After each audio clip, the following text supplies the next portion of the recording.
my pleasure to welcome you to the Tennessee Williams Literary Festival Masterclass Series. We thank the Historic New Orleans Collection for providing this beautiful venue and ask that you please leave all food and beverages outside. Additionally, we would ask that you please turn off cell phones or any other electronic devices you may have. I am thrilled to introduce Constance Adler. She's the author of the memoir My Bayou, New Orleans Through the Eyes of a Lover. Her stories have appeared in numerous publications that include the Oxford American, the UK Reader, Spy Magazine, and Blackbird. Her profile of Mardi Gras flute designer Henry Schindler in the Gambit Weekly was honored by the Louisiana Press Association with a first place award in featured writing. She lives near Bayou St. John in the New Orleans area, and she will present this masterclass, Writing from the Darkness Behind Your Eyes, and I will let her explain a little bit more. So please join me in welcoming and thanking Ms. Constance Adler. Thanks. Thank you very much. Thanks for coming to class. Can everyone hear me okay if I just stand up down there? I'm going to stand. You can hear me now. I was really hoping that I could just speak to you without this because I'm going to be teaching a workshop, a really compressed version of the workshop that I teach my students, and that requires some closeness. So I feel very far away from you. So I may at some point just walk down. Hey, so I'm going to teach this class, which is called Writing from the Darkness Behind Your Eyes. And I applaud all of you for having the courage to be here because that title is very mysterious and hard to understand.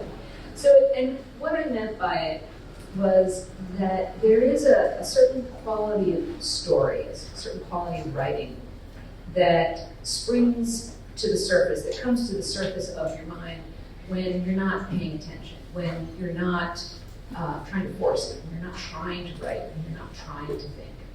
I quoted in the little course paragraph, I quoted a line from Bradbury, who has said that he keeps a note taped over his typewriter when he's writing that says "Don't think," to keep him on point, to stop him from thinking.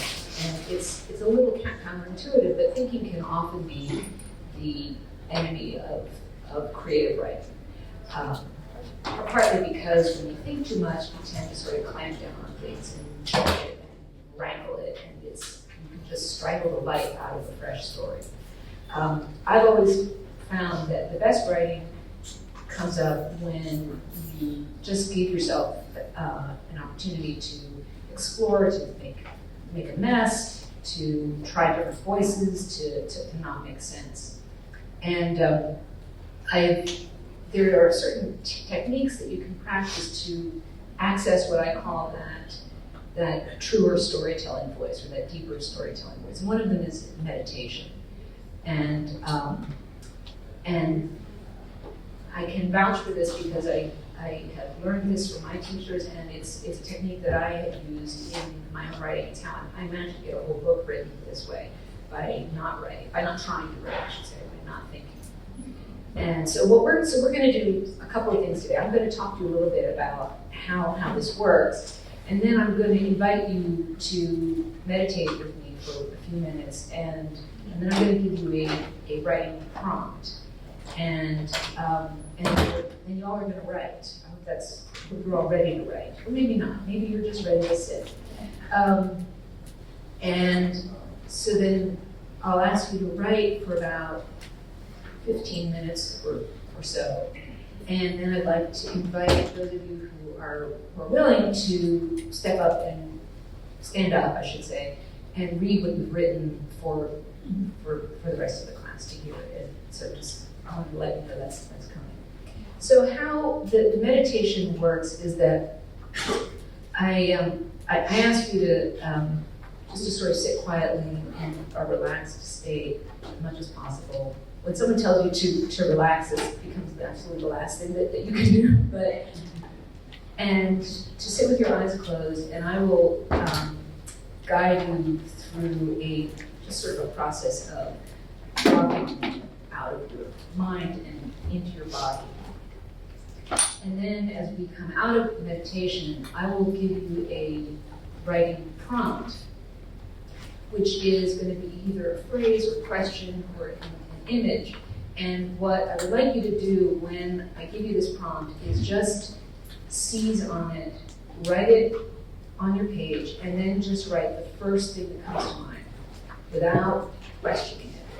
That's the worst thing you can do for engaging your subconscious in writing is to second guess. Don't ever second guess what your subconscious wants to send you. So you just write the first thing that comes to mind, and then you write the second thing that comes to mind, and then you just keep putting words. Just let the words follow each other.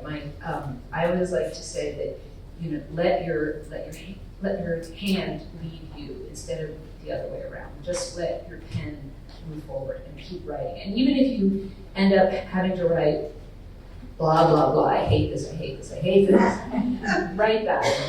If that's the first thing that comes to mind, write that, because eventually your mind will get bored with that and it'll give you something else. And that's where the story picks up. And also I would say, don't try to direct the story that comes out too much. You may start out writing one thing and 2 or 3 sentences later you may find that it becomes something else. Those first 2 or 3 sentences are the stuff you have to get through maybe to get to the real story that comes out later. So the key is to allow, to invite, just open yourself up to whatever happens and let yourself be surprised by what comes. Does anyone have questions about how this is going to work? Great. Just do lots of you have experience with meditation and spontaneous writing? Also, so great. Oh, wonderful. Okay. So, in addition to that, I have a poem for us to read. Just to help us get it.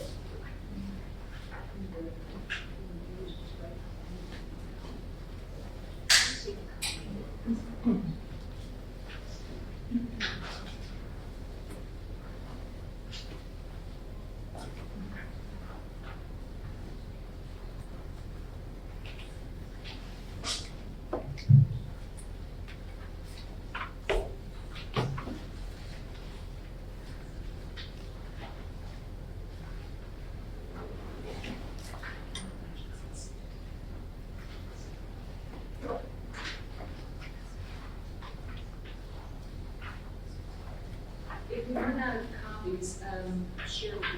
I have 50 copies.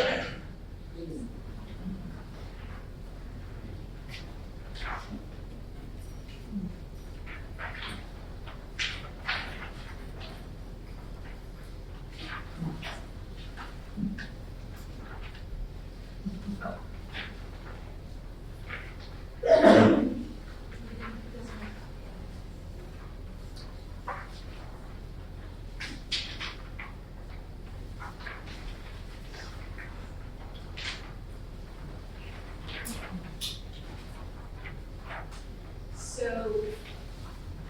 I'm going to ask that we read this out loud.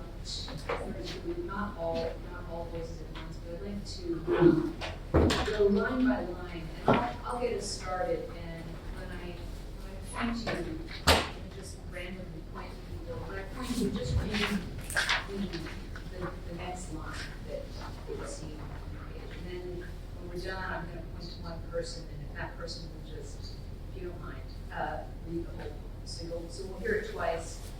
First time, line by line, in many different voices. And once at the end, in one voice.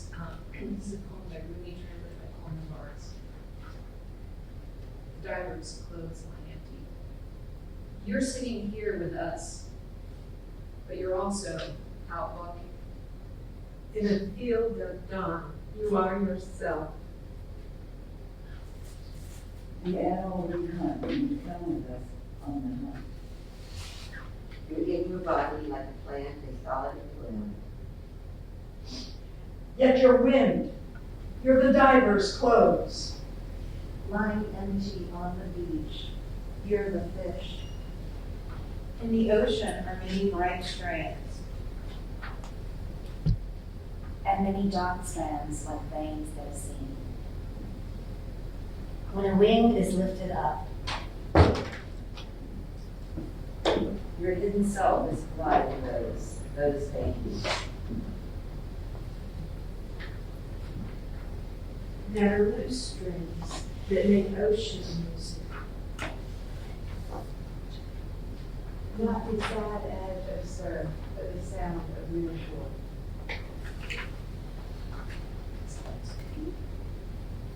The diver's clothes lying empty. You're sitting here with us, but you're also out walking. In a field at dawn, you are yourself, the animal we hunt when you come with us on the hunt. You're in your body like a plant is solid in the ground, yet you're wind. You're the diver's clothes lying empty on the beach. You're the fish. In the ocean are many bright strands and many dark strands like veins that are seen when a wing is lifted up. Your hidden self is blood in those veins. There are loop springs that make ocean music. Not the sad edge of surf, but the sound of no shore.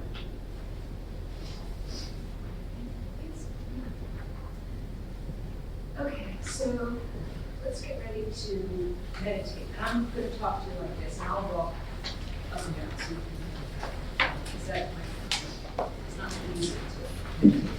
So really a good posture for meditation is uncrossed arms, uncrossed legs, feet out on the floor.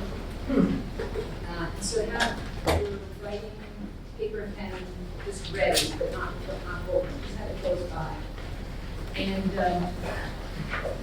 you keep your hands closed and open. So the whole idea is to launch your body in through your eyes and to keep yourself sort of open like a channel. So that's why I asked you not to hold your arms. I know it's so just settle in your seat and let I'm come down there and talk louder. So just settle in your seat and let your eyes drift down so that you're either half closed or soften your gaze. If you don't feel comfortable with your eyes closed, just gaze down and keep your hands sort of open and loose. And exhale, just let all the breath out. And then together as a group, inhale a deep, deep, rich inhale, and then slowly release the breath through your mouth. And as you exhale, just drop your brain, just drop it. And once more together as a group, inhale, really rich, all the way back to your shoulder blades, a rich inhale, and then slowly letting it out through your mouth, and then drop again a little bit lower into the darkness behind your eyes. And I'd like you to just let your awareness settle at the lowest point of your brain. Find a place near the base of your skull, right where your spine meets your brain. And let your breath resume what feels like a normal rhythm to you. Don't try anything. Just let the air come in and out gently through your mouth without making too much noise. And let your awareness hover in this dark space. So you're on the inside of yourself now. You're up around the top of your spine, spinal cord. And breathe into that. Give some life to that with your breath. You can inhale, actually, at the top of your spine. With the power of your awareness. And with your next breath, I'd like you to drop your awareness a little bit lower so that you're hovering in a space around the base of your throat. So between the base of your throat and your spine. Still keeping to this interior dark space that's very familiar to you. It's like your living room. And just breathe into that base of your throat, observing how it becomes open and soft when you bring your attention to it with your breath. With your next breath, I'd like you to let your awareness sink again a little bit lower, this time into the center of your chest.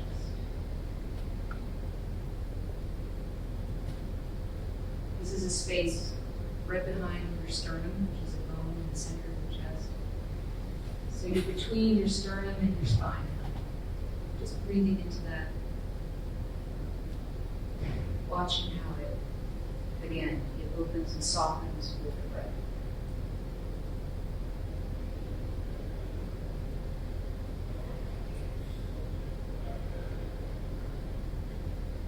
Just allow the breath to soften. You're sitting here with us, but you're also out walking in a field at dawn. You are yourself, the animal we hunt when you come with us on the hunt. You're in your body like a plant is solid in the ground. Yet you're wind. You're the diver's clothes lying empty on the beach. You're the fish. In the ocean are many bright strands and many dark strands, like veins that are seen when a wing is lifted up. Your hidden self is blood in those veins that are dew streams that make ocean music, not the sad edge of the surf, but the sound of no shore.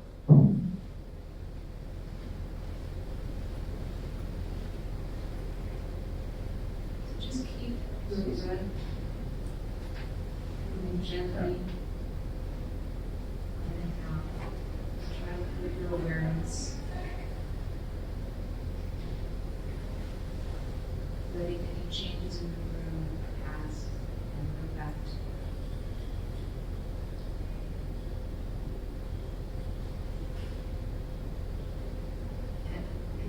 and when you're ready to write, I'd like you to open your eyes and come to the page with your pen, and the prompt I'd like you to work with is this. You are standing at the edge of something. You're standing at the edge of something. It could be a literal edge, or it could be a metaphorical edge. Notice where you are as you start writing. You're at the edge of something. Just write the first thing that comes to mind. Maybe other people are there. Notice the time of day, the quality of light. Look around, what you see. You're standing at the edge. And then just keep writing. First thing that comes to mind. Don't question it. Don't second guess it. Just write the first thing and the second. And we're going to write for about 15 minutes.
just wanted to check in with you and hear how that process was for you. What did you get out of it?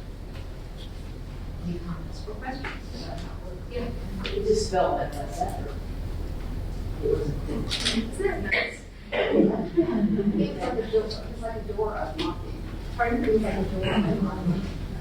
I've always found that it's just astonishing how much you can get done when someone else just asks you to do it. Right. Rather than trying to make yourself do it. This is more interesting because I don't like to be told, I mean, I like to write early in the morning, I don't like to be told right now. But this was the sort of thing that rack attacks us. It's a meditation. Because of meditation, but now. It's good. It's good. Yeah. I do this all the time before I write. It's a weird meditation method. It's too strange to share. But I always thought if you could sort of write when you were doing something completely mindless, like driving the car, or that's when you would listen next, when you just are able to take yourself to that mindless place that you have. I mean, most of us I remember the 15 minutes of beginning from the beginning of driving from one place to the other. It's that same place. Where you can write. The shower, putting on makeup, you know what I'm saying, that's where you Get to carry that phone around with you, record it, and Yeah. yeah. I have had that same experience of having something come to me while you're driving. And when I was being more prolific, I would obey it and I would turn off the road and sit and just get on my notebook and start writing. That's smart. Yeah. That is good, yeah. When it shows up, you have to act on it. Sticky notes. Sticky notes. Any other thoughts? Comments? Yeah. I've never done meditation before writing, but I often read poetry before writing, and I don't analyze it. You can sit with a poem for a very long time and dive in. I don't do that with writing. I just read it and let it wash over, and that's always kind of helpful. Because it changes, it puts you in It puts me mindset. different. Okay, so who would like to volunteer to read what you've written? And we can also give feedback, but because there's so many of you, we can't give a whole lot of feedback. But, if you something that you hear just strikes you as really remarkable, you're welcome to share it with everyone. If you don't mind standing up, so So I haven't been able to do this for a long time, although I used to, but it happened, so okay. I'm going to make myself sure. We were standing at the edge of an alpine glacier, staring down into a valley of snow. My husband, that beautiful, lean boy of 22, has grown stout in his 30s. Like his grandfather, like his Swiss grandfather, I saw in a slightly torn sleeping photo I took out of a box in his office, snooping for clues of infidelity. We had walked here from a rental car, a 57 Volkswagen Beetle. A sudden rush of fear. I felt a sudden rush of fear as he gently reached towards me. I stepped back from the glacial peak and walked briskly back to the car and blew him a kiss. I like the lean boy that became Solomon. Yeah, go ahead.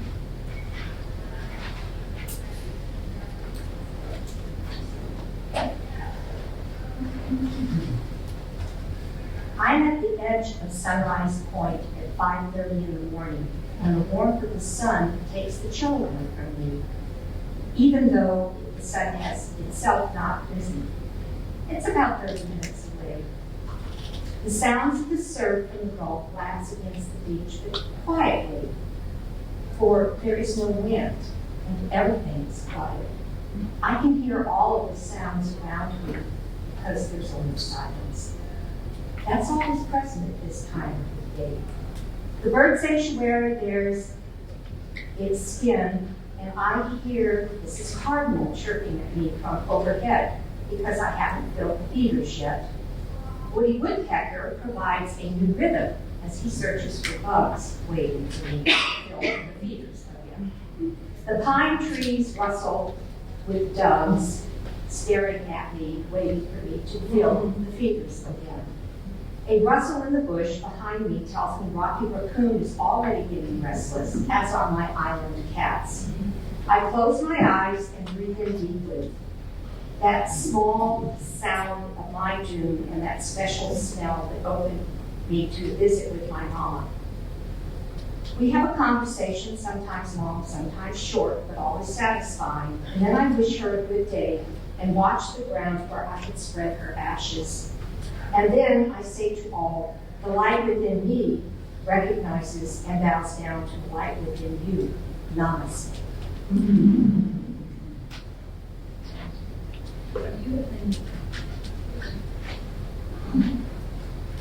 AG, I always like the feeling of nerve endings tingling, letting me know I'm on to something.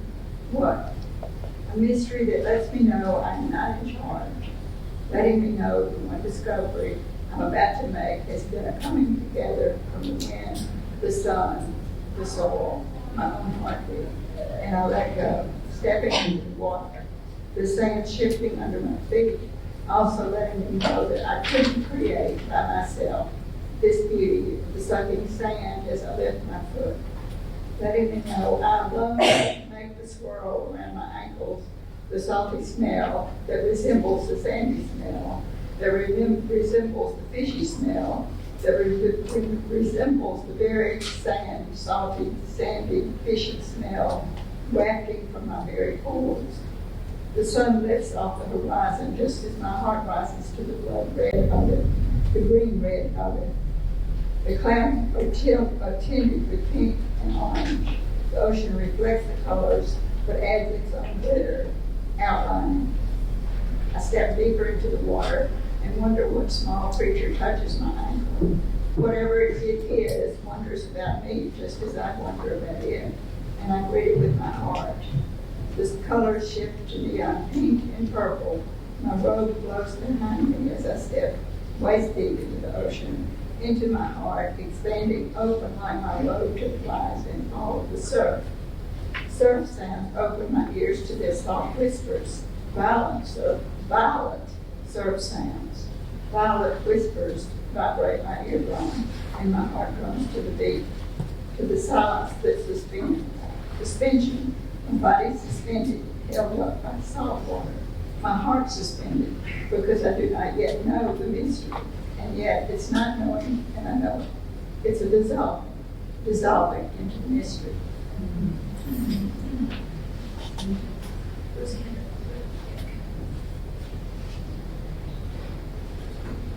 On the edge of jumping off in a blaze of anger, I never let it out. It builds like hot lava inside me. Sick of their issues, problems. My feet edge closer to the rim. I peer down steaming, bumbling, pure power. Explode, you! I yell. Then jumping in won't be my problem. Do it for me, like a gunshot to my head. The horizon lifts my eyes. Blue skies behind the smoke. Joyous dancing clouds, puffy with hope. A bird caws. I hate those crows. Yet they're the right to be. Linda, Albert, Gigi, G-Man. They've got the right to caw too. I look down. I've stepped 5 feet back from the rim. I smile like a clown. Spin, spin, spin. Who wins here? The diver's empty suit on the beach. Did I say that right? Caw. Caw. I saw a hand up somewhere here. You know, you're good.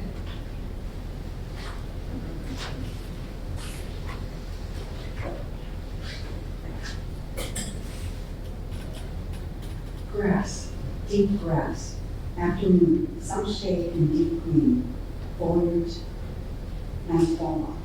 No railing, a bridge and crevice below.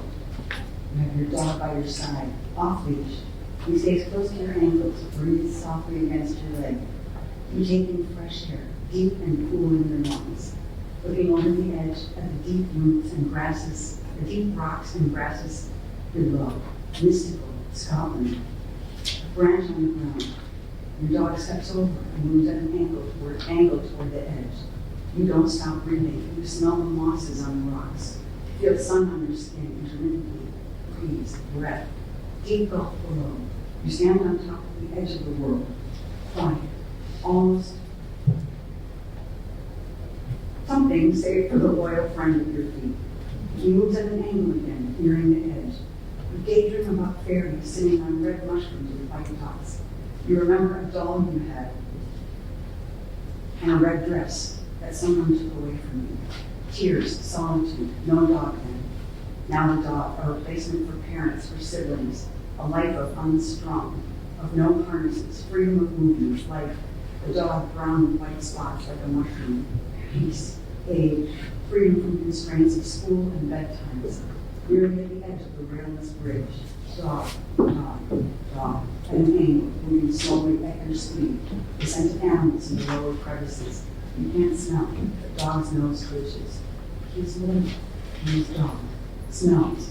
Many movements you can't see. He twitches, looks down. You notice his smile. Love your life. He jumps off the edge. The world stops. He stops. You stop. No breath. Adrenaline rushing through your body, building up as you remain still. The dog taken away at bedtime, with closed eyes, alone in bed. Nothing to hug or lie next to, quiet, dark, alone.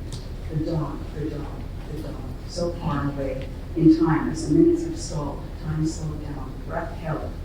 Dizziness, sun suddenly shining down, like God. Is this the end? Is this the stopping of breath? Is this the return to childhood, to harnesses and hunger, to aloneness? What to do, move or not move? The sudden scent of heather, you reached the far end of the bridge, the rail of this bridge. You almost made it across. You almost continued the life you moved into, with wrinkles and cataracts and an empty pillow where he once laid his head. What awaits you in your dark bed?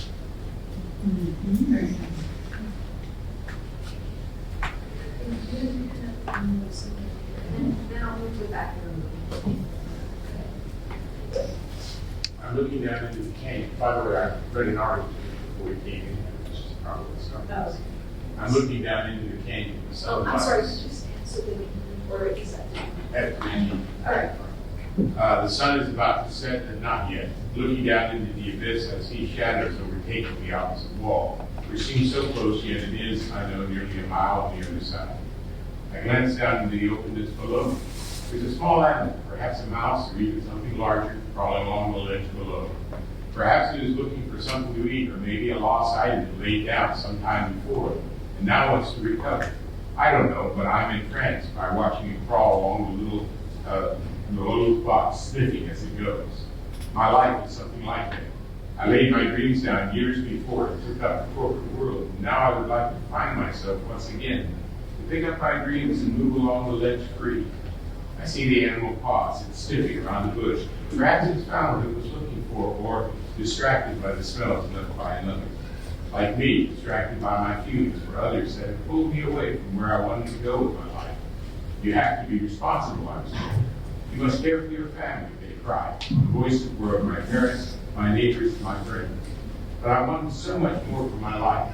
As a young man, I wanted to go adventuring, trying out all that I could encounter, climbing the hills of living and experiencing what I found around the next corner. But then I was called back. I need help, my wife asked. It was reasonable for me to turn aside and assist whatever she needed. So I lost the scent of living, and that was made even worse by the arrival of my newborn son. Diapers needed washed and changed, ribs and playpens, clothes and preschool, all the daily requirements of having a son. I missed the opportunity to grow within myself as I paid for skating classes and baseball shoes, and then band instruments and guitar lessons, all perfectly reasonable and necessary for a growing youth seeking his own way. And my wife was an inherent need as well. She needed her own life. The family pulled her away and we two became distant. Finally, one day, after years of seeking the support that she told me, I found another. Someone who makes me laugh and not just cry. And then I had to work even harder to pay for college and a wedding and then the birth of a grandson.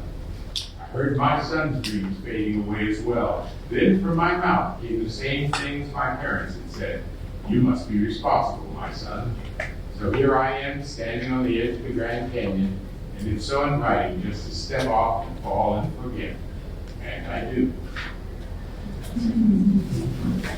There's an article this morning about a person who fell off.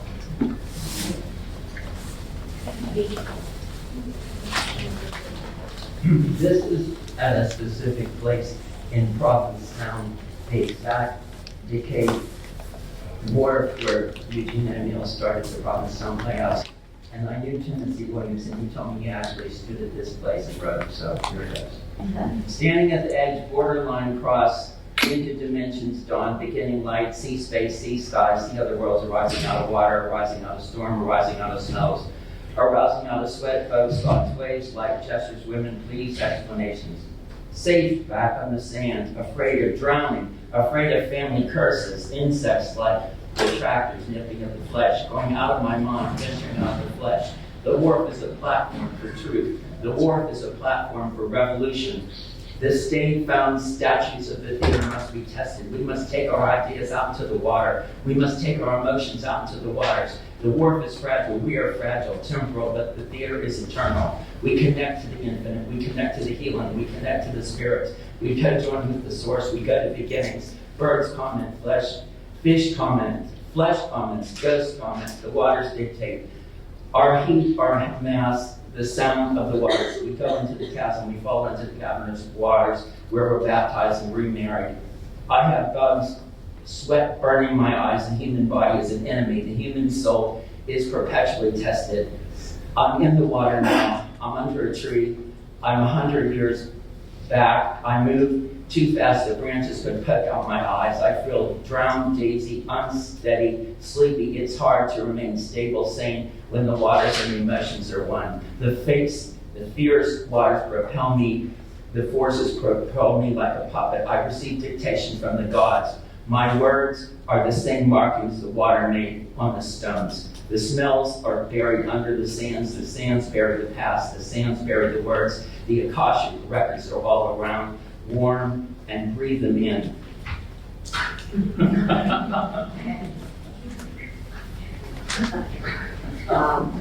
She's standing on the shore, but there is no shore, only light, setting like a cloud, far away, leading she doesn't know where. Maybe to her, to wherever she might be, on the other side of that openness. That is, maybe sky or sea. She can hear her call, but it's not her voice.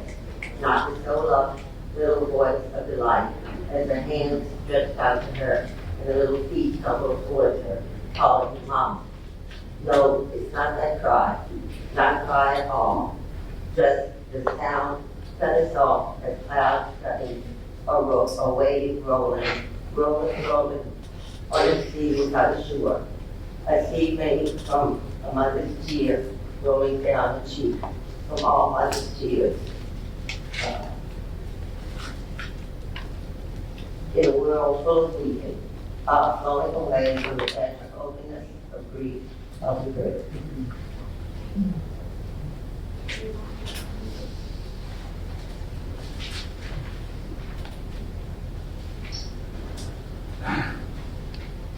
I'm at the edge of actually the continent, or so we thought. As I look out to sea, 3 ships are coming into the bay. 3 ships that these people have never seen before. Others from the tribe have also gathered, spellbound by the women's sight before them.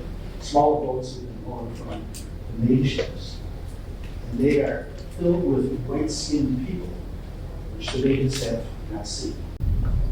They are peaceful people and welcome these strangers to their land, which will prove to be a mistake.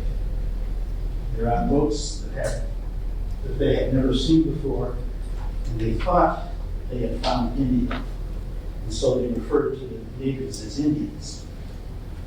Their leader, the leader of the white men, was a man who claimed the land that they were on and discovered for their sponsors the land in Isabella, Spain. But this land did not need discovery. The natives of the Tiano tribe had discovered this land 2,000 years earlier.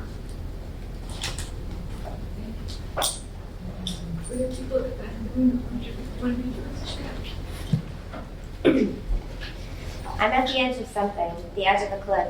It is sharp and deep, but it is beautiful. The waves crash upon the cliffs, easing back into the ocean. Blue ripples with golden edges shine up at me as an eagle soars by. Dolphins, a pod of dolphins I can see in the distance, dancing up over the water in common rhythms. And as I stand here, trying to decide whether I should jump, a thought crashes into me. Life is cyclical, and I should not be afraid.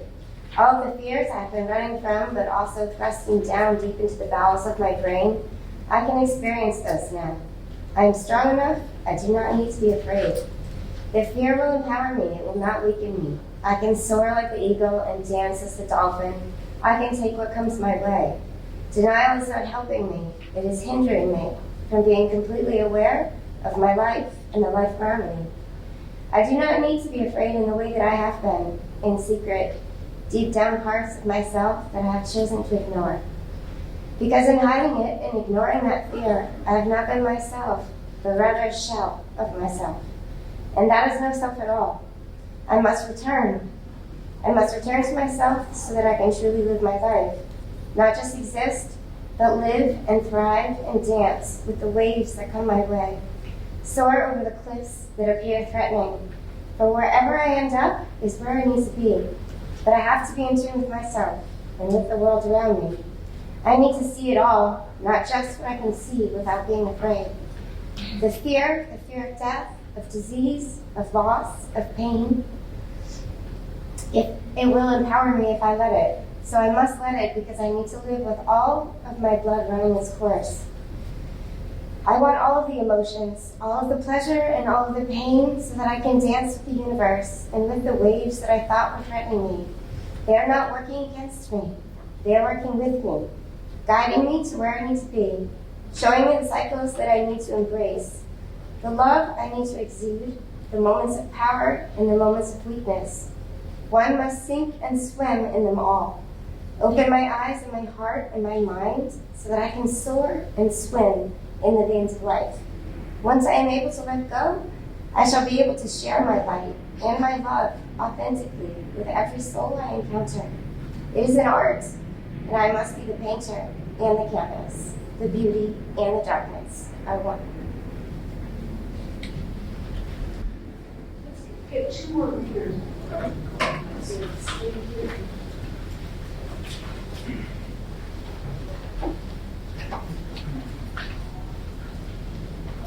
For my nephew, Aaron Walker. I am with Aaron, although he is alone in his bed late at night. It is New Year's Eve. He is at an edge I can't see. Still I'm with him, his heart beating on fire, his last breath. I was with him. I wish I had been with him to comfort him, to hold his beautiful brown hands and long fingers as he passed through. He never fell or jumped. He passed through tunnels, sky passages, prison gates and walls. I wish we had arrived a few days earlier. There were no lights on in the house. A book of the poems of Eugenio Montale fallen on his chest. I wish it could have said goodbye or te quiero in the flesh and blood. Your eyes were always laughing in your red Epiphany t-shirt that smelled of cigarettes and joy. Now I am on the shore, only the smoky music of trains and high whistles.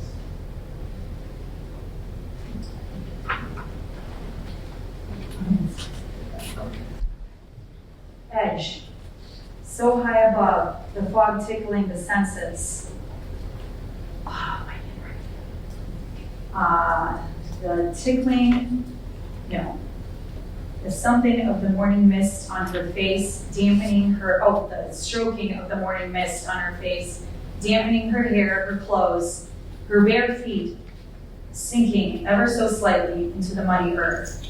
Beneath and over the cliff, the waves were almost unseen, but very much audible as they lapped up onto the rocks, like an eager dog greeting its master. She could hear, but not see through the thick morning fog. The distant clang of the bell was the only human-made sound cutting through the envelope of nature's embrace. The cool morning air penetrated every cell as she took several deep breaths. A cry of a seagull pierced her consciousness. Another deep breath and another.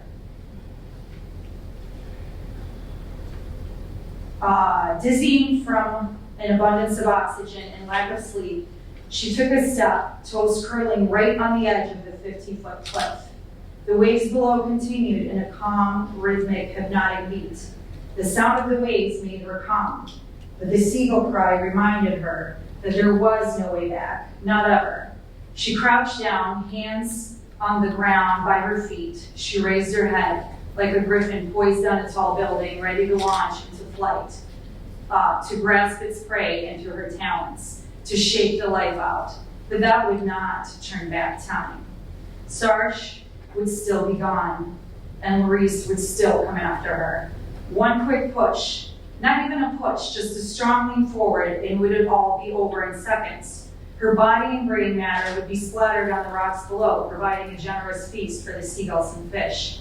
No one could touch her. Victory would be hers, but not a victory she'd be around to enjoy, and that just would not do. Thanks for reading. It's really great. So I have a few more. Here, I'll stand. Okay. So I have a couple more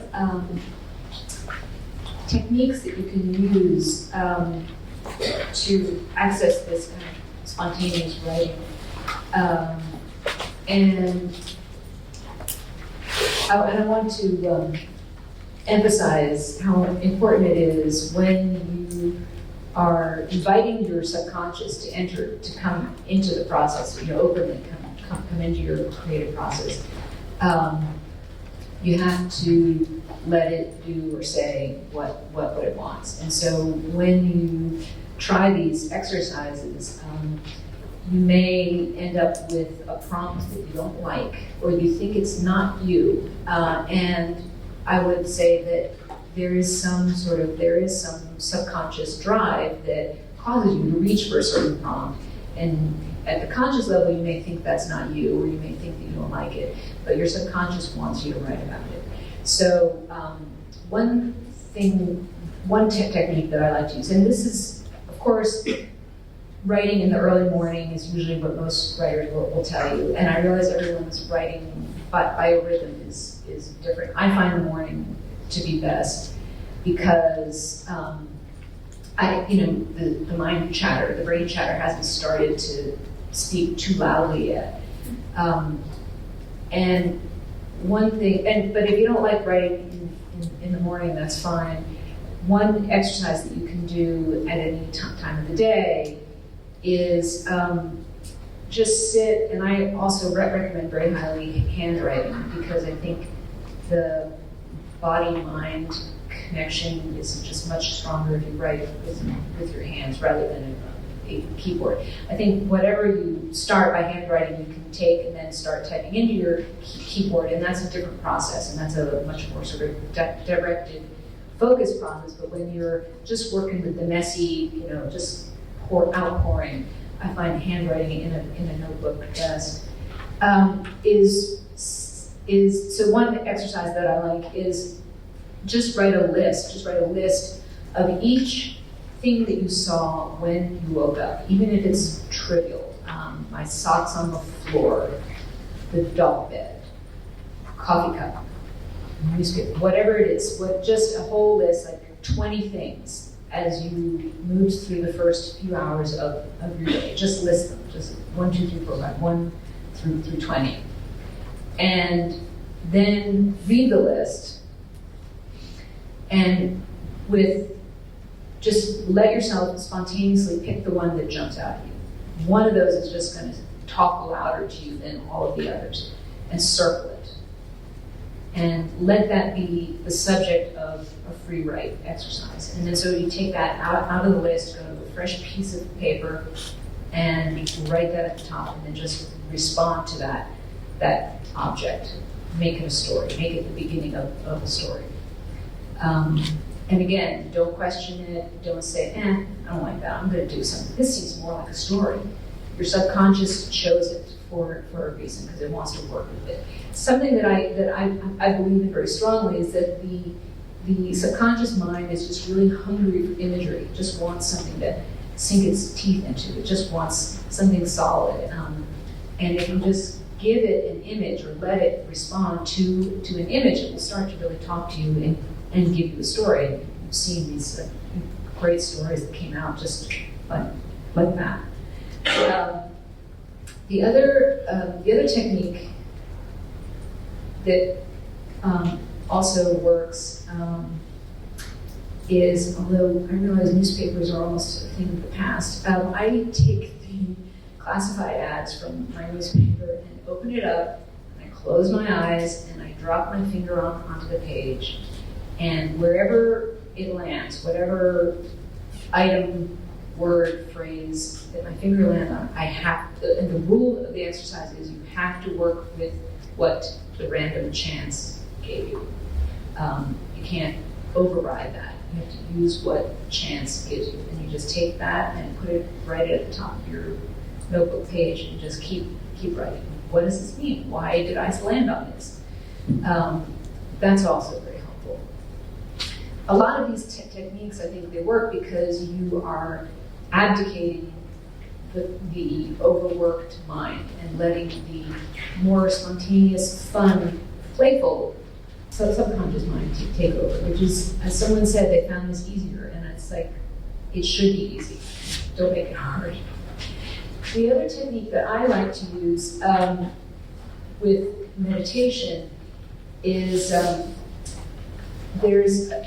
what I use is there's this stone that sits on my desk, and it's this beautiful river stone. It's very smooth and polished, and I meditate with this stone sitting in my hand. And so now, over time, I've begun to associate that the sensation of that stone in the palm of my hand as a signal to drop into my body.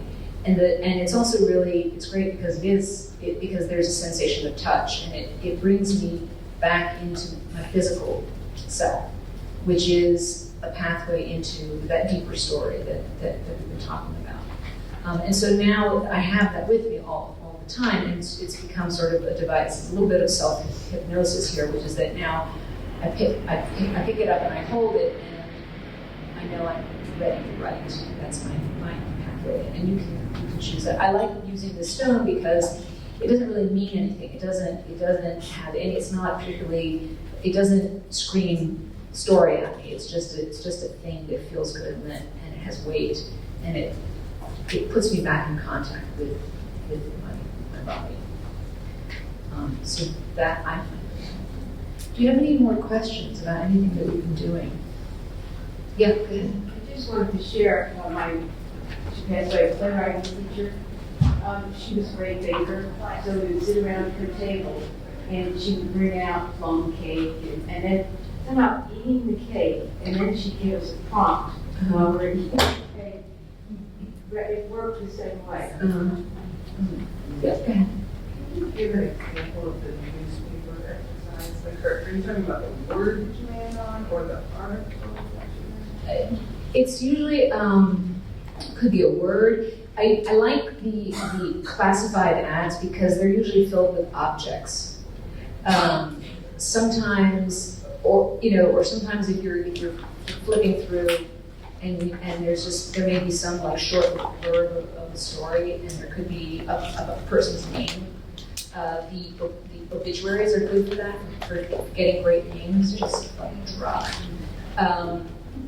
And so it's whatever turns up. I spent a couple of years every morning flipping through my copy of Emily Dickinson's poems, and with my eyes closed, and would just drop my finger onto whatever page opened, and I would use that poem as my writing prompt. Some phrase, read the poem, sit with it, digest it, think about it, and then just write in response. And that was a great exercise. It was incredible what came out of that.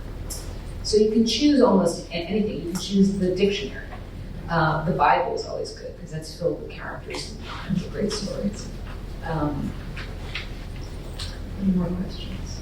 Yeah. It seems to me it's the surprise element that Yep. we're looking for. Mhm. I keep doing the same technique, I'm going to end up not surprised. Right.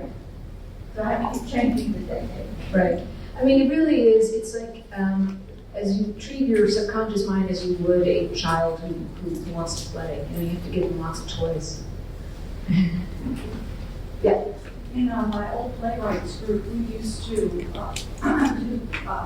each write things on cards on a certain topic, throw them in a pile, and then you had to shake them up and then pick one. You were never getting yours, you were getting somebody else's. And those were great prompts. One was well, we did one on classified ads. It was great because you get almost a scenario with an ad. Usually it's someone wanting to let go of something. So that provides really interesting opportunities. So others were a time of year and a place. Others were, I'm sorry, I'm blanking on the other one. But it's really a great idea as a good start off if you're using something that's concrete. So it gives you a place to start with. Yeah, in the back. When you're talking about abdicating the conscious mind, I know that sometimes they'll just take a noun and a verb and an adjective randomly and try to put them together. Is that not abdicating enough? Is that something that should come later? If you enjoy it and it works, go for it. Do it. I think that sounds like a great trick. Yeah, good. Do you feel writers and artists have used alcohol and drugs to reach that subconscious state of mind? I'm not really sure. I sometimes think that a lot of that mythology is really grown up out of really just that it seemed romantic. I find that no, I can't work with any part of my mind unless I'm sober and clear. So, I mean, it's a shame that it's become sort of that's crept into like the identity of writer and words. It doesn't help. Yeah. In the year 2000, they came out with a series of stamps for everything that was for the past 10 years, like 1930, 1940, 1950. When they showed the stamps in the 1960s, somebody in the government removed Jackson Pollock's cigarette from the picture where he's leaning over in spattering paint. The famous life photograph photo that the cigarette was gone. Because smoking is bad. Right, but I sometimes wonder if people still really did smoke. I never smoked, by the way. That there is that. It's a similar thing, relaxing. I mean, that's not actually making you lose me as drugs do, but one wonders if the world will be a less anxious place if people resume smoking. To be fair, that smoking that you're talking about, I know plenty of writers who say they never got their work done if they didn't have a cigarette in their hand, and that could be. It's a certain thing. It's like that. It's like me holding this rock. Yes, I mean, exactly. the difference is the rock is not going to kill me. If you start writing when you're 75, though. Right.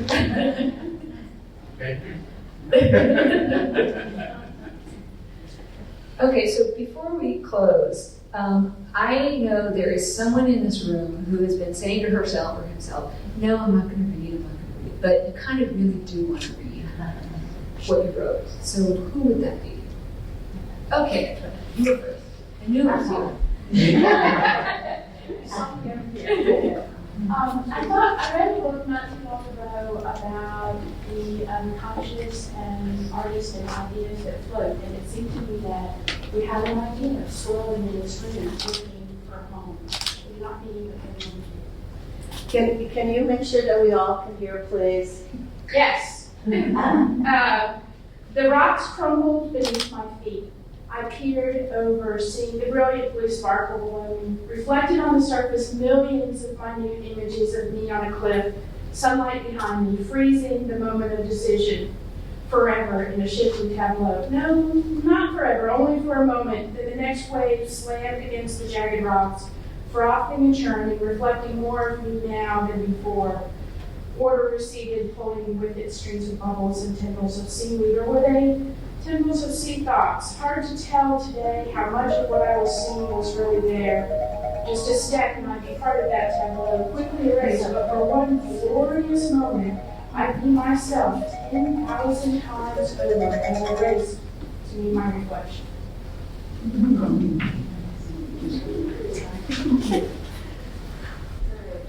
All right, we actually have time for one more.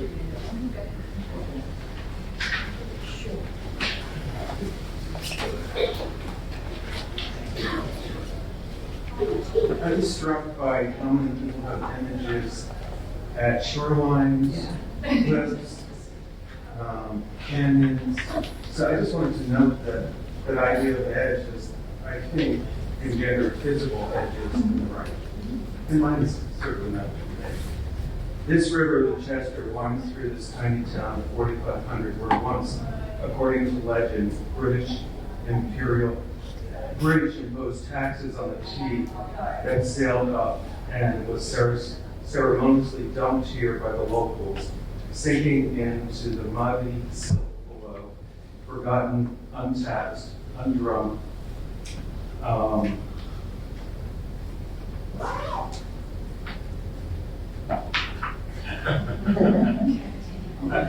remembered until now by costumes and reenactments that will take place among the Georgian and federal style homes that remain. Perhaps their inhabitants dressed up as sailors or pirates or British royalty, or who knows, more modern political thieves. But as I stare at the slow moving brown waters, I'm curious about just what will take place to relive what once happened here, once says, what one sometimes say are apocryphal tales of 300 years ago, and now reenacted to draw towards history buffs, those who care to revitalize their own small lives by taking in a larger panorama, a panorama of revolt, of distrust, of defiance, of action against something, anything.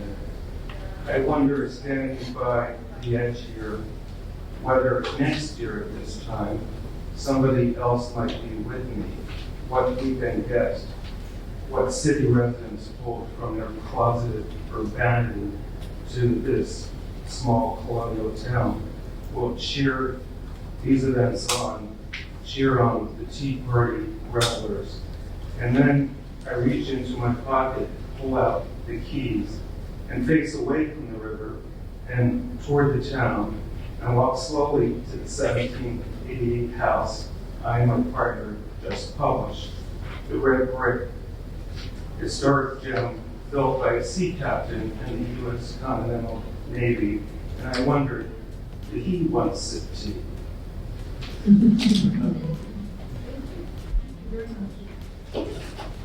Thanks, everyone.